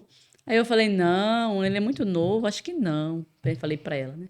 E aí a gente começou a se falando. Aí ele teve uma época que ele fez uma viagem, né? Não vi mais ele na cidade. Eu estava no meu trabalho, na época eu trabalhava na prefeitura, e ele vinha passando. E aí eu lembrei dele, eu falei, ei, jovem! Aí ele voltou, né? A gente começou a conversar ali no meu trabalho, aí vamos para uma campanha de oração, ele vamos. me acompanhou, aí ele falou, vai no culto hoje cantar lá na minha igreja? Falei, não quero ir lá hoje não, muito longe, eu vou sozinha. Ele, não, depois eu vou na tua casa e te acompanho. Tá, eu fui. Aí eu cantei na igreja lá, que ele congregava, a gente ficou por lá conversando. Eu sei que foi uma coisa muito rápida. E ele falou assim pra mim, eu quero te contar a minha história, eu tenho um livro. E eu fiquei curiosa para ver esse livro, né? Uhum. Eu quero contar a minha história e eu tenho um livro escrito a punho que eu vou publicar. E aí eu quero te contar um pouco da minha história. Aí depois do culto eu posso ir na sua casa? Eu falei, pode. Aí eu mostrei, ele fala que eu mostrei minha casa para ele. A casa onde a gente morava, onde eu morei. Não, licença. Irmão Caio, você está conversando com uma pessoa, né? Hum. E aí você conhece ela, literalmente, é uma pessoa legal. Aí essa moça, ela passa contigo e fala, olha, eu moro bem aqui, eu moro nessa casa. O que que você pensa? Ah, é um convite, né? É um Não, convite. foi o que ela fez. Ela passou comigo, ó, eu moro nessa casa aqui, ó. Falei, ah, então tá. E no outro dia eu tava lá. Tava no outro dia lá já? Tava. Tava lá comigo conversando. E aí ele foi, né? Depois do culto, ele chegou lá. E aí ele começou a contar a vida dele, contando a minha história também, a vida dele, tudo. Sei que ele foi embora. E quando ele chegou onde ele estava ficando, me ligou novamente. Começou a conversar comigo. Só que ele não teve coragem de me pedir pessoalmente, né? Em namoro. Ele me ligou e falou: Ei, gostei muito de você. Você quer namorar comigo? Aí eu falei: hã? Eu te conheci hoje, conversei contigo hoje, vou namorar contigo já? Então, não, para você, eu quero é casar com você. Deus falou que você é a minha esposa. E Deus confirmou. Eu fiz prova com Deus, é você. Eu falei: como assim? Como assim prova com Deus? Tá baixo aí? Como assim prova com Deus? Ele falou: não, eu pedi de Deus uma confirmação e você me deu. Né? Diz que o cinto foi a confirmação, olha só. E aí foi uma coisa muito rápida. A gente não teve tempo de se conhecer. Foi em 30 dias. Quando eu pensei que não, ele estava distribuindo o convite da igreja todinha, já os convites do casamento para os irmãos. Nem noivou, foi direto pro Não, casamento. foi rápido. A gente estava namorando, né? Tudo. Aceitei o sim para ele, né? E ele já foi com o meu pastor, conversou com o O meu noivado pastor. foi surpresa. Ah, Ela foi nem, surpresa? Ela nem sabia Foi, do mas noivado. pode. Tinha Falou com- com o meu pastor, né? Pastor João, na É época. inusitado, né? Um noivado que a moça não sabe, né? Foi. Tipo, ó, Foi hoje é lá, noivado. contou. É, hoje- Você sabendo ou não, hoje é noivado, né? O pastor me chamou lá na frente. Lucineide, vem aqui na frente. O irmão Helder tá te chamando aqui na frente. Eu peguei e fui. Achei que era alguma coisa, né? Não, quero anunciar o noivado de vocês. Que o Helder, eu olhei pra cara dele. Eu, o quê? Aí eu não sabia o que eu fazia com ele naquele momento, né? O Helder foi uma pessoa, assim, com muita fé, né? Sempre teve fé. Todas as coisas que ele executa, a gente executa pela fé. E as pessoas veem ele realizando as coisas, né? Que ele fala, eu vou fazer, eu faço, né? Então, assim, ele, além da fé dele, né? Ele tem Deus na nossa vida, né? E aí, ele falou assim, você crê que Deus vai dar tudo pra nós nesse casamento? E a minha fé era pequena, em vista da fé dele, que era grande, né? E eu olhei pra ele assim e falei, meu Deus do céu, você é louco na terra. Sei que daí ele chegou com os convites. Eu falei, meu Deus do céu, os convites. Menino, pelo amor de Deus, não vai ter festa não, uma coisa simples. E ele começou a distribuir os convites pros irmãos da igreja. Foi quase forçada, então. Hã? Foi quase forçada. Tá tudo pronto já? Não, foi tipo uma surpresa, porque ele falou assim, olha, crente não namora, crente casa logo. A gente não tem mais tempo para esperar, né? Eu tava com muito tempo só e ele também. Por que eu vou ficar esperando uma noivada 10 anos, 5 anos, 6 anos, ele falou, né? Então a gente não tem mais o que esperar. Então a gente vai casar logo, vai ser rápido. Eu olhei para ele assim, e aí aquela coisa assim, bem autoritária, né? Pegou, distribuiu os convites, aí depois Deus preparou as alianças. E depois teve o local da festa, né? Da festividade, que era um clube, né? Era uma chácara, né? Uma chácara. E aí teve preparação, vestido, comes e bebe, tudo por conta de Deus mesmo, sabe? Deus preparou tudo. E aí foi realizado o casamento. A gente casou, né? Foi uma coisa assim muito rápida. Em questão de 30 dias a gente estava casando já. E aí foi se conhecendo aos poucos, né? E aí ele foi me contando a história dele, da vida dele. O que eu gostei desse Noeldo, porque ele poderia ter mentido, né? Se ele fosse outra pessoa, chegar pra mim. Porque os homens, a maioria das vezes, eles pra conquistar uma mulher, eles querem mentir, né? Sim. Ah, eu sou isso, eu tô rico, eu tenho dinheiro, né? Não, ele foi diferente. Ele chegou, olha, eu fui ex isso, ex aquilo, né? Se você me aceitar bem da maneira que eu sou. Eu achei essa atitude do Helder bonita, né? E quando eu olhei pro Helder, não foi só o que ele era, o que ele tinha sido. Quando eu olhei pro Helder, eu não olhei nem para ele, foi para a alma dele, né? O que ele tinha por dentro dele. Porque as pessoas, elas olham por fora, né? O que você tem hoje, se você tem status, né? Uhum. Se você tem uma vida digna, vida boa. Porque muitos me diziam assim, você vai casar com um homem que foi ex-isso? Né? Ex-travesti? Você não tem vergonha, não? E se ele te trocar por outra mulher? Ou por outro homem? Né? Já pensou? Então, assim, eu não deixei essas coisas entrarem no meu coração e na minha mente. Eu não deixei. Uma pastora amiga nossa, que ajudou muito nós no começo, ela falou assim para mim, filha, teve um campeonato dos sapinhos e ele era surdo. E ele começou a nadar. E a multidão dizia para ele assim, você vai se afogar, você vai morrer, volta. E os sapinhos que estavam com ele na competição escutaram a multidão. O que eles aconteceu com eles? Se afogaram, voltaram para trás. E ele achava que era um incentivo. Ele era surdo, né? E ele estava ali, ei, você vai morrer, sai daí, seu louco. E ele continuou, tá me incentivando. Ele continuou a nadar para frente. Então, isso fez dele um vitorioso. Isso fez de nós hoje um vitorioso. Porque se eu tivesse escutado As a pessoas, multidão, né? as pessoas, eu não estaria vivendo o hoje, nossas vidas. A Lara não teria nascido, né? Esse projeto de Deus na nossa vida, um milagre, né? Nós não teríamos realizado nosso sonho, que era de casar, né? Porque muitas das vezes os projetos não acontecem porque você vai dar ouvido a outras pessoas, pessoas negativas, pessoas que não contribuem para o bem, né? Mas sim para o mal. Então, assim, eu não olhei para ele de uma maneira assim, Julgativa, né? Julgando, algo do tipo, julgando, né? não. Eu abracei ele de todo o meu coração, de toda a minha alma, com a alma dele, tudo. Tipo assim, nós juntou o útil ao agradável, né? Aquelas duas pessoas, né, ali, um por um só. E eu, assim, olhei pra ele, eu jamais olhava pra ele assim, nunca falei pra ele assim do passado dele, que tu foi isso, que tu fez aquilo. Nunca falei, nunca julguei ele por isso.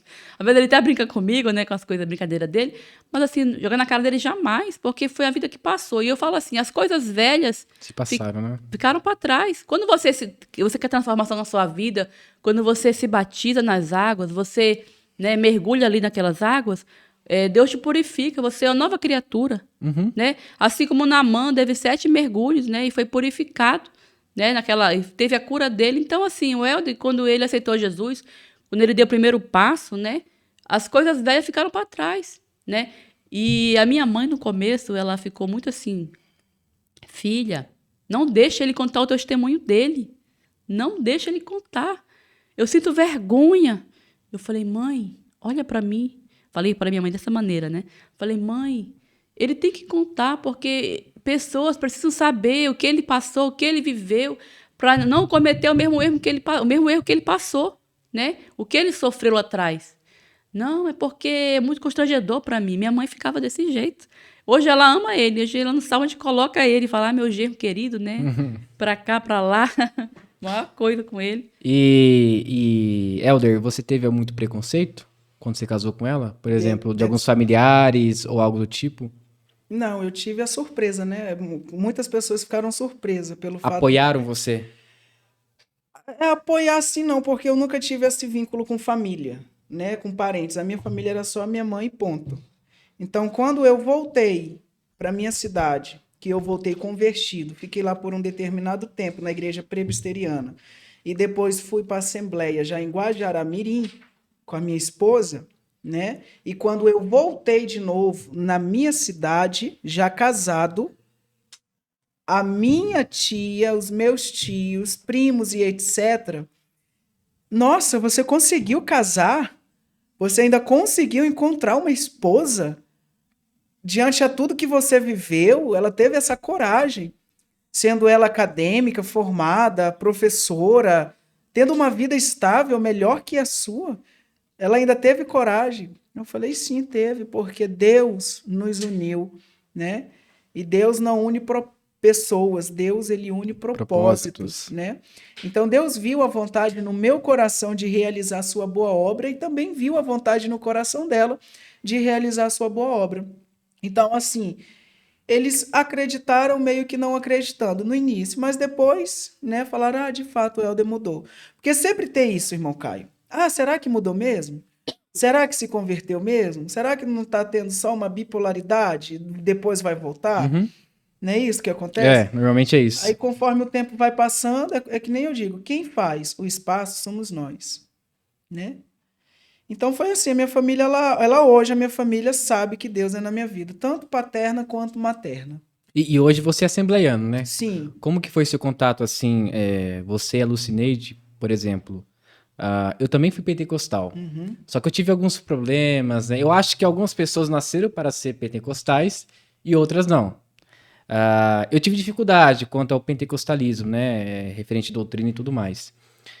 Você falou que por um tempo você participou da presbiteriana. Sim.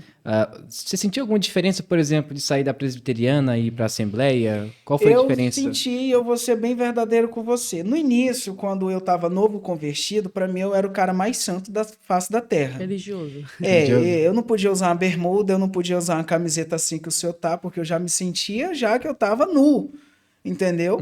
Então, foi algo assim implantado na minha mente, não por eles, mas pelo que eu via os meus pastores. Algo de você sim, e... algo de mim mesmo. Entendi. Não, se eu estou servindo Deus, eu tenho que ser certo, eu tenho que ser santo, eu tenho que ser as pessoas assim, que de gravata, de paletó, de calça social, e até Mas era renovada? não, era presbiteriana da IPB mesmo. Isso.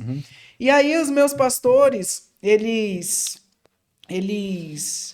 alguns, né, dos irmãos obreiros, usavam bermudas, camisetas às vezes de regata, e alguns até da igreja mesmo usavam brincos, né? E uma certa vez eu senti uma curiosidade de perguntar a esse irmão, por que você usa brinco soltando na igreja? Ele falou, não, irmão, é porque a gente tem que ter estratégias de conquistar aquelas pessoas jovens que estão no mundo, entendeu? Então, tipo assim, se eu chegar de paletó, de gravata, assim como você tá, eles não vão me ouvir.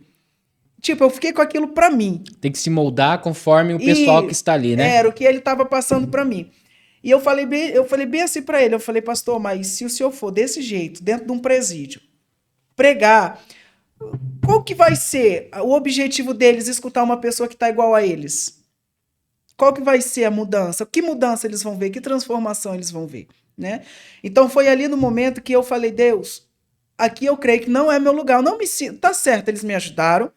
Eu sou grato pela vida do pastor Rodrigo, pastor Fábio, o irmão Paulo, todos que prestaram para mim tanto uma ajuda física quanto uma ajuda financeira. Aliás, uma ajuda espiritual quanto uma ajuda financeira. Porque hoje em dia as pessoas, elas chegam na tua casa, irmão Caio, e Deus te envia lá, vamos supor, um exemplo, para ser porta de Deus na vida dessa pessoa. E aí você só vai orar. E você vai falar que Deus providencie isso. Mas naquele momento você tem condições de suprir aquela pessoa. Às vezes ela está precisando de um gás. Às vezes a energia dela está cortada, ela está sem água, ela está sem leite para a criança. Ou seja, ela tem algo físico que você pode suprir. E aqueles pastores daquela igreja me supriram, o meu físico, me ajudaram, né? Até o momento que eu pedi de Deus uma direção. Falei, pai, eu sou o único que uso paletó, que uso gravata, que uso calça social e literalmente tenho até uma maletinha do lado, né? E quando eu vou para a igreja, alguns jovens, adolescentes brincam, chegou o neopentecostal. Essa maletinha é a mesma que você viu no começo, lá que você teve que disseram que você iria casar com um homem com a maleta na mão? Era essa mesma maleta ou não? Eu vi a mala dele chegando. A mala? Era a mesma? Era. Eu andava com essa maletinha, entendeu? Entendi. Que era o que eu colocava a harpa cristã, que eu colocava a Bíblia, caderno para anotação, né? E aí eu falei para Deus, eu quero uma direção, aqui não é o meu lugar. Essas pessoas me ajudaram, mas até um certo tempo. Porque naquela noite, madrugada que eu descrevi aqui, que eu ia embora, foi um socorro bem presente que Deus viu que estava próximo para me socorrer. Então eles me ajudaram e ali eu permaneci, né? E eu pedi a Deus uma direção. Foi quando Deus enviou uns pastores missionários do município que ela morava. Assembleianos. De Guajará-Mirim, não, da igreja Luz Divina. Então eram pentecostais, mas não assembleianos. Não assembleianos. Aí eu fui lá para essa igreja. Eu fui lá, fiquei no fundo da igreja, entendeu? Era totalmente útil a esta família, a esses pastores, levantava cedo. É que nem eu costumo dizer, na casa dos outros você não pode, é o que minha mãe sempre me dizia, levantar mais tarde que os donos da casa. Sim. Você tem que levantar cedo, fazer um café, lavar uma louça, limpar a casa, ser útil para aquelas pessoas. Porque ninguém vai ficar com um parasita dentro da sua casa. Retribuir, né? Você tem que retribuir a gratidão. E como eu não estava dando um prego numa barra de sabão, como se diz o ditado popular, não estava ali contribuindo para as despesas daquele lá, era o mínimo que eu poderia fazer. entendeu? Então, assim, não tinha escala, todos os dias era eu para fazer, todos os dias eu tinha que limpar a igreja.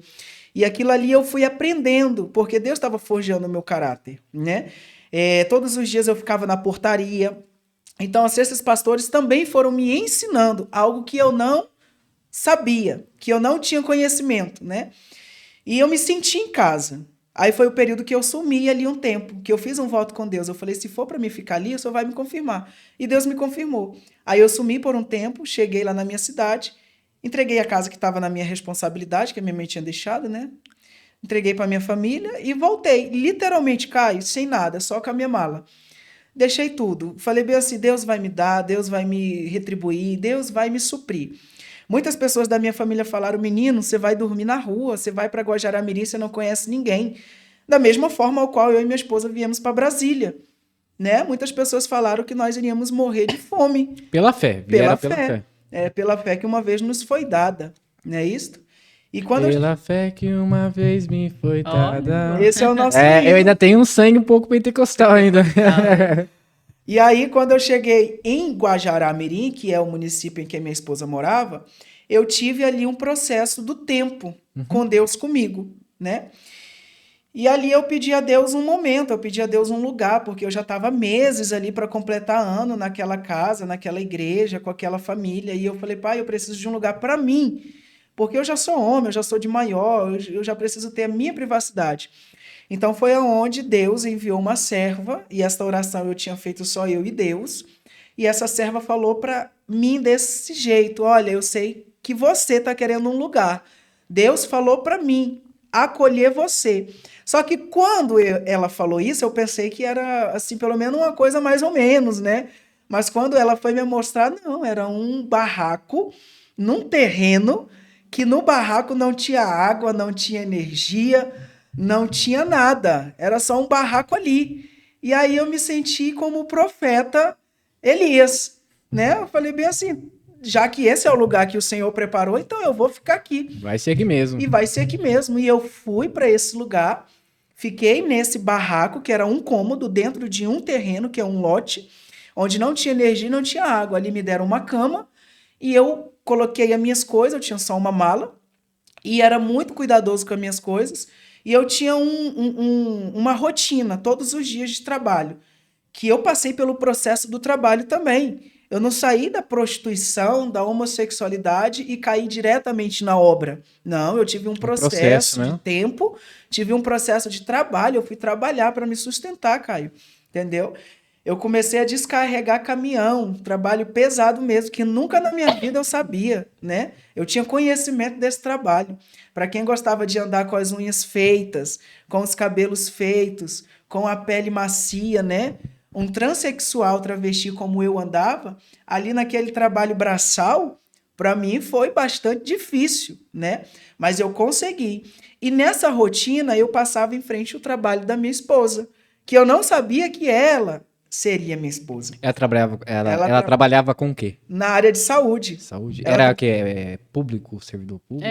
É prefeitura. Prefeitura? Isso. Ela trabalhou 10 anos na prefeitura da cidade dela. Por isso que, quando eu conheci ela, e ficou a conhecimento de todo o povo que nós iríamos casar, a sociedade não acreditou, porque Guajará-Mirim é uma cidade pequena, em que você faz uma coisa que todos estão sabendo.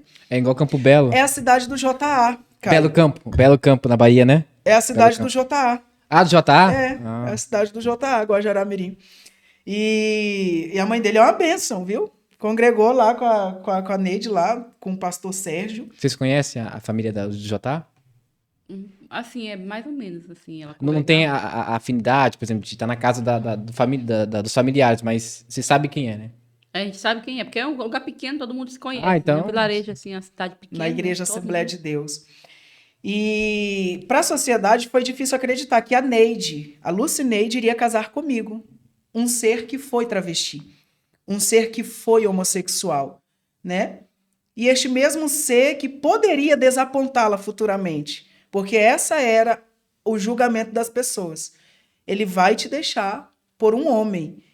Ele não está certo do que ele quer. Essas eram as palavras. Então eu tinha essa rotina. Todos os dias eu saía da minha casa para o meu trabalho. E eu passava por frente da casa dela. E um certo dia ela me chamou. E eu fui lá, a gente conversou, e foi nesse dia que ela falou. E foi nesse dia que ela falou: olha, Helder, eu moro aqui. Ela me mostrou a casa dela. Aí pronto. Entendeu? Deu brecha, já era. Então eu acho assim, se ela mostrou onde ela morava, é porque eu creio que foi um convite, né, para mim ir lá. E aí eu fui no dia seguinte Homem é lá, assim mesmo, homem é assim mesmo. né? Então assim, aí a gente ficou, como ela era assembleiana, entendeu? E ela estava nessa igreja Luz Divina por um determinado tempo. Ela achou por bem a gente retornar, porque eu estava na presbiteriana, né? Aí lá eu saí para ir para a Luz Divina, em Guajará-Mirim, que eu conheci ela. Aí ela falou: meu bem, vamos para a Assembleia. Porque a Assembleia, ela é uma igreja que tem um ensinamento muito forte, você vai poder aprender teologia, você vai poder se aprofundar, vai ser bom para mim e para você. E aí a gente voltou para a Assembleia, lá em Guajará-Mirim, Assembleia de Deus, né?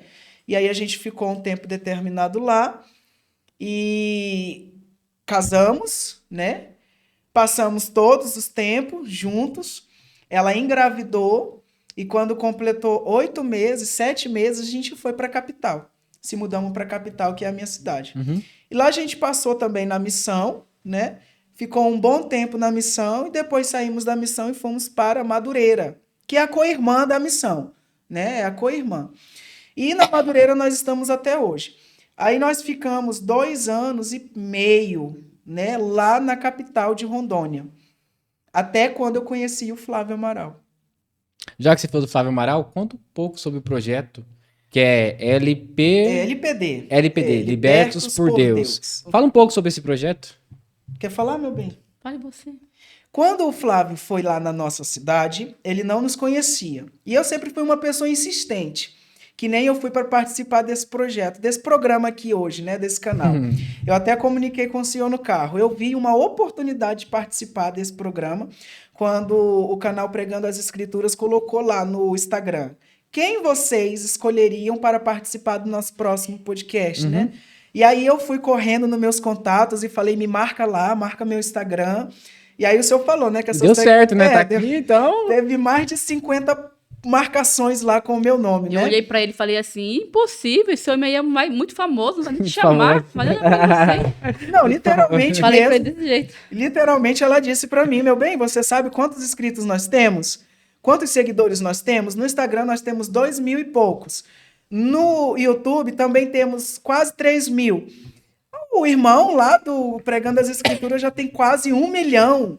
Será que vai dar certo? Eu falei: será? Não, vai dar, nós vamos lá. A fé dele. Pela fé, uma vez que a fé foi dada... E nós estamos aqui. Então assim foi com o Flávio. Eu sou uma pessoa muito insistente. Então eu conheci o Flávio. E eu vi que ele saiu desta vida. Então não era só eu, o ex-travesti. Não era eu a única pessoa no universo que venceu a homossexualidade. Flávio também havia venceu. E eu procurei fazer amizade com o Flávio. Mandei mensagem para ele, né? E ele falou bem assim: olha, eu estou indo em Rondônia. Estou indo ver um amigo meu, que é o Marcelo Messa, que por intermédio dele, esse Marcelo, amigo meu, conseguiu retirar as próteses, que é um ex-transexual também.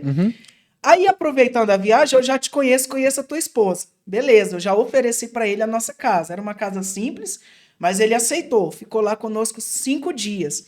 E ao me ver, eu não falei para ele: olha, Flávio, eu tenho silicone no peito, nas nádegas, o senhor pode me ajudar? Não, de maneira e forma alguma eu pedi ajuda dele. A minha vontade era conhecer o Flávio, era abraçar ele, era ver ele pessoalmente. Era essa a minha vontade. Só que Deus fez mais. Deus usou ele para falar: olha, eu vou te ajudar a tirar esse silicone que você tem. Peraí, mas eu nem disse que eu tinha. Não, mas eu vi que você tem. E eu vou te ajudar, porque nós temos um projeto nas redes sociais que nós ajudamos homens e mulheres que saíram da homossexualidade. Mulheres que viraram homem trans, né? E hoje querem colocar novamente as suas próteses. Caso da Suzana. Suzana agora, ela já está com a prótese, né? Deus está aí forjando o caráter dela e trabalhando na vida dela. Entre outros rapazes também, que colocaram prótese, silicone E o Flávio é um meio de intermediação até as autoridades para... Ele é uma ponte, né? Isso, ele é uma ponte para essas pessoas, né? E eu acreditei. E eu falei bem assim, bom, quando eu vim para a cidade de Porto Velho, depois de toda a vida que eu tive na homossexualidade, a vontade que eu tinha era de sair daqui, entendeu? Eu amo o meu estado, eu amo a minha cidade, mas eu não gosto, nunca gostei de morar lá. E eu fiquei lá, depois que eu saí da homossexualidade, que Deus teve uma preparação comigo, eu fiquei lá. Conheci a minha esposa e fiquei 6 anos naquela cidade. Praticamente contra a minha vontade, mas pela vontade de Deus e para fazer a boa obra. E também porque minha esposa não queria sair de Rondônia. Ela ainda tinha a fé dela muito pequena. Falei, Helder, como é que a gente vai fazer? A gente vai para Brasília, a gente vai viver do quê? Aqui a gente tem família, aqui a gente tem amigos, a gente pode correr ali, escapar, almoçar, tomar café, E jantar. era uma área rural ou era mais urbana, Não, assim? capital lá de Rondônia era capital, é capital. É capital, lá já é uma cidade grande. Então você morava na capital, Não, no interior antes. no interior. Eu morava na capital, fui pro interior, conheci ela, passei 2 anos e poucos com ela, até ela engravidar, ter 8 meses, e Aí ir pra capital. Ah, tá, entendi, Entendeu? entendi. Então, quando eu cheguei na capital, a gente ficou mais um tempo lá até conhecer o Flávio. E aí o Flávio foi lá e falou que ia nos ajudar. E de certo nos ajudou, irmão, nos ajudou muito, né? Pelo muito que ele ganha, eu falo para ele que ele não pensa somente nele. Todas as contribuições que são destinadas ao Ministério LPD, que está sobre a responsabilidade do Flávio, a oferta é sua. Se alguém lhe oferta, você faz com a oferta que você quiser, não é isso? Uhum. Então, ele poderia fazer somente para o uso dele. Mas não, ele ajuda outras pessoas. E é uma coisa que eu aprendi. O dinheiro, ele não ama. O dinheiro, ele usa. As almas, ele ama. Ele ama as almas e usa o dinheiro para ajudar as almas. Entendeu? Então, Entendi. assim como eu, muitas outras pessoas o Flávio tem ajudado. E chegou o momento, eu falei para ele, pastor, eu quero ir para Brasília. Já que tem essa cirurgia para fazer, o senhor vai me ajudar? Eu não quero ir sozinho, porque o plano dele era me levar sozinho para me fazer a cirurgia e minha esposa ficar lá. Entendeu? Falei, não. Quando Faraó falou, quando Moisés, aliás, falou com Faraó falou, ó, deixa as mulheres, ou deixa as crianças, ou deixa os animais. Moisés falou, não, eu quero levar tudo. Cara, e o legal é que todo assembleiano, eles... vai falar de alguma coisa, eles pegam algum relato da Bíblia, né? Fantástico. A Faraó, é fantástico isso. Né? Eu quero Deu tudo. Napa, né? Então, assim, eu falei pro pastor Flávio, eu falei, eu quero levar minha esposa, eu quero levar minha filha. E aí foi aí que o pastor Flávio falou, mas meu filho, você tem uma criança. Eu consigo te enfiar em qualquer lugar. Eu consigo te colocar em qualquer canto, em qualquer casa de amigo, mas com uma esposa e com uma filha, já fica difícil. Entendeu? E não tem como, irmão Caio. A gente... Como eu encontro a palavra, não tem como a gente controlar ou limitar, tá aí a palavra certa, uma criança de 2 anos e meio, que nem a minha filha, entendeu? Então, assim, nós conseguimos ficar numa casa de uma seguidora nossa por 6 dias, em Brasília. Legal. 6 dias foi o tempo que ela nos deu. E durante esses 6 dias a gente orou ao Senhor e Deus providenciou todas as coisas, a gente conseguiu alugar um local para nós, uma casa própria para a gente trabalhar, com os cultos, que a gente faz cultos diários, cultos na semana, cultos em gratificação ao Senhor, agradecendo, né? Na nossa casa, que tem uma varanda. E, literalmente, fomos lá sem nada. A casa não tinha nem energia, porque o antigo inquilino tinha dado baixa lá na empresa de energia, né? Uhum. Então, a gente entrou sem energia, a gente entrou sem cama, sem fogão, sem nada. E eu não fiz vídeo, irmão, pedindo dinheiro, pedindo nada de ninguém. Eu somente orei. Né? E a gente conseguiu tirar as nossas coisinhas no cartão, tiramos uma cama, tiramos um fogão e tiramos uma televisão para iniciar, né? E conforme o tempo foi, Deus foi abençoando. Deus usou uma irmã da América para nos abençoar com um armário. Deus usou o pastor Flávio para nos abençoar com uma geladeira. E Deus está fazendo aí, aos poucos, tudo acontecer, né? Então, quando a gente chegou em Brasília, a gente chegou literalmente pela fé. Assim como nós chegamos em Porto Velho. Assim como nós vivíamos em Guajará-Mirim. pela fé que uma vez nos foi dada. E antes de encerrar o podcast, tem uma pergunta final que eu acho que alguns inscritos estão com dúvidas, né? Você tem alguma coisa no seu corpo do antigo homem que você era, por exemplo, alguma prótese ou algum silicone, aquele óleo, né, que coloca no corpo e Sim. parece que esse óleo ele vai invadindo todo o corpo. Você tem alguma coisa assim no corpo ainda que precisa ser tirado? Eu tenho o silicone industrial, que é o óleo de avião, óleo de policarro, pronto. Uhum. É o industrial, né? É colocado clandestinamente mesmo, sem nenhum acompanhamento hospitalar, né, ou profissional. Coisas que eu até quero deixar bem claro aqui para esses jovens que estão hoje ingressando aí Uhum. eu digo assim, carreira, né, nessa carreira desse sistema, Botox, tudo, né, silicone, né? LGBTQIA+, e querem fazer esse tipo de Uhum. transição. Cara, não coloca silicone industrial. Não coloca silicone nem no peito, nem nas nádegas, nem no rosto, porque isso, conforme o tempo passa, prejudica muito a saúde, né? Hoje eu tenho sim o silicone na parte da prótese, aqui, o silicone industrial na parte do Peitoral tórax, aqui? Tórax. Aham. e tenho na parte do glúten também. São quase 5 litros de silicone que eu ingeri Nossa. dentro de mim. Você mesmo ou alguém aplicou? Outra pessoa, né? E essa pessoa ingeriu em mim fumando crack. Nossa, então. Foi. Me colocou no piso, né? Na cerâmica. Uhum. Somente passou o álcool na cerâmica.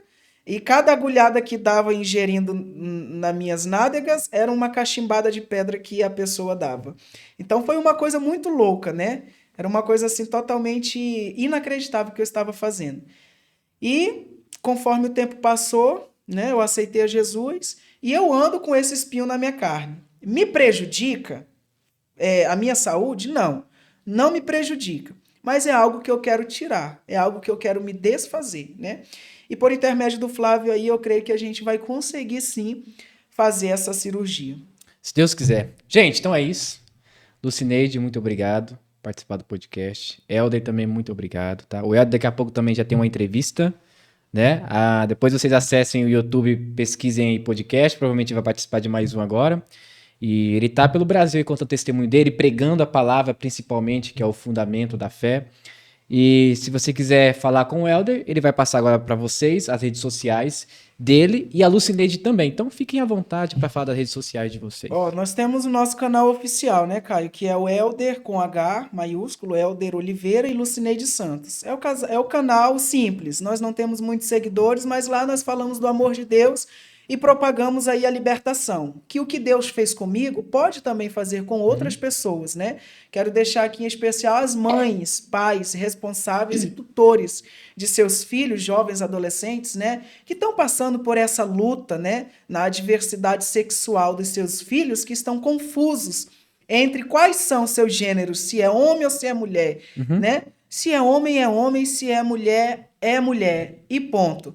Nós temos que confiar em Deus, orar no Senhor e aguardar nele. Por quê? Porque não tem como nós enfiar Cristo, não tem como nós enfiar Cristo de goela abaixo na vida de um ser humano, né? Somente ele é quem toma essa decisão. É o Espírito Santo que convence do Isso. pecado, do juízo de Deus, né? Assim como ele me convenceu um dia, né? E quando eu conheci a palavra de Jeremias, capítulo 1, versículo de número 5, que diz a seguinte frase, seguinte versículo: "E antes que eu te formasse no ventre da tua mãe, foi eu quem te conheci. E antes que de lá de dentro tu saísse, foi eu a quem te santifiquei. E às nações eu te dei por profeta." Então Deus está falando literalmente para Jeremias que ele é um propósito, ele é um projeto, ele é um plano arquitetado diretamente do Senhor. E é isso que muitas pessoas hoje não entendem nos dias atuais. O que eu vim fazer de fato nesse mundo? Será que eu vim trabalhar, pagar a conta e morrer? Não, nós viemos fazer algo muito maior do que nós imaginamos. Um propósito, né? Um propósito de Deus. Então hoje nós temos sim um canal no YouTube, Helder Oliveira e Lucineide Santos. Temos o nosso Instagram, Helder Oliveira e Lucineide Santos. E também temos o canal da minha Lucineide, esposa. fala sobre o seu canal. Mais uma vez, quero agradecer, né, esse espaço concedido aqui, seu podcast, né? Amém. Chique, né, esse nome? E assim, o meu canal é Missionária Lucineide Mulheres de Fé. Por que esse canal? Porque nós vivemos pela fé. Para incentivar essas mulheres, né, que têm seus filhos na prostituição, né, na droga, no homossexualismo, né? Para que elas continuem tendo fé e acreditar que o Senhor ele pode salvar, ele pode libertar, ele pode curar, ele pode restaurar essa vida, né? Então esse canal abrir mais para falar com essas mulheres, né? Para elas se encontrarem com força, né? Ter graça, né? Continuar essa jornada, porque não é fácil, né? Muitas mães têm falado comigo, né? Até mulheres também de homens homossexuais, né? Que passam por situações difíceis, né? Assim, e esse canal é para incentivar, né? Não desistir e acreditando e continuando tendo fé, né? Porque nós estamos aqui hoje, né? Uma fé que ele executou e Deus realizou, né? Estamos aqui no seu programa hoje, né? Amém. E eu quero dizer para vocês que nada é impossível para o Senhor, viu? Vocês continuem acreditando que pela fé, né? Deus te leva a muitos lugares, né? Temos fé. Estamos aqui com o Caio Modesto, né? Um rapaz simples, né? Que nos acolheu, né? Estamos aqui, como o Helder falou, né, nesse podcast. E eu sou grata ao Senhor por tudo, né? Obrigado pela recepção. Eu que agradeço vocês terem aceito tá? o convite. E todos os nossos seguidores, um grande abraço, tá? Se inscrevam no nosso canal, Missionária Lucineide Santos, Mulheres de Fé e Helder Oliveira Lucineide Santos, tá? Gente, vocês que estão assistindo o podcast, não se esqueçam, tá? Abaixo na descrição do vídeo vai estar o link das redes sociais do casal, tá bom? Então, só olhar aqui embaixo na descrição do vídeo, vocês podem lá seguir eles. Show?